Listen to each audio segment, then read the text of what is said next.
this is Elaine from Enchanted Yoga. So today what I'd like to share with you is how to do a squat, okay? So some of the important things to think about before you do a squat is please make sure that you've warmed up the body before you do a squat. So maybe go for a walk, maybe do a prenatal yoga class, but make sure that your muscles have heat in them, that they are warm, because it's a challenging pose, but it is great for birth, okay? So one way you could do it at home without props that you might have in a yoga studio, but hopefully you have a yoga mat, and if not, maybe you have some books, some photo albums that you can put your feet on. I'm going to use my yoga mat, okay? So I'm going to roll the back of the mat. So I'm just going to roll it up like so.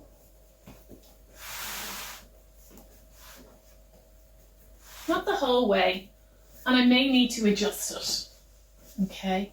I'm going to come into a squat from a kneeling position, okay?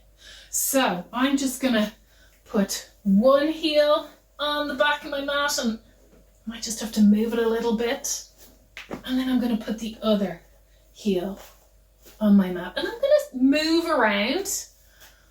I'm going to just move my feet around until I'm nice and comfortable, but I'm going to make sure that it's not my whole foot on the back of the mat, okay? On the folded part of the mat. It is just your heels, okay?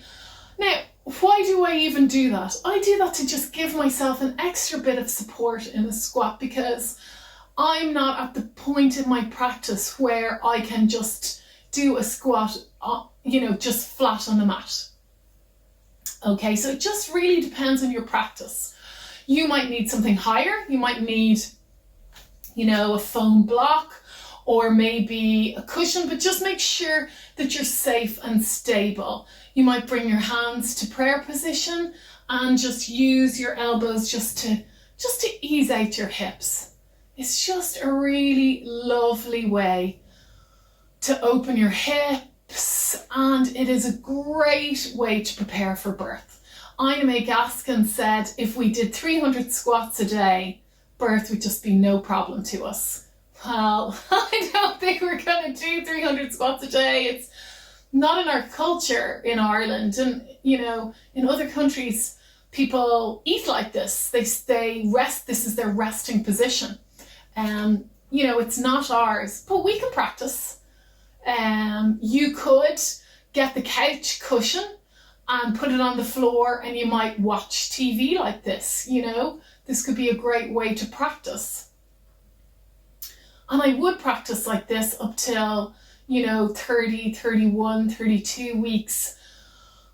But when I am at my visit near my 34 weeks, I would find out what position my baby is in before I start squatting again, because I want to know what position they're in. And I would only squat then if I knew that baby was in the optimal position. Okay, because this is great for getting baby to engage. But you don't want to get baby to engage if they're still moving around and they haven't really found their optimum position, which ideally is LOA, left occiput anterior. Okay, so please talk to your care provider about this if you are later on in pregnancy. Okay, and when you're ready, you just come on down to all fours. And you might like to swish your mermaid tail around and just shake it out. Okay, so I hope that I've shown you a way to access and to practice a squat today that is useful to you.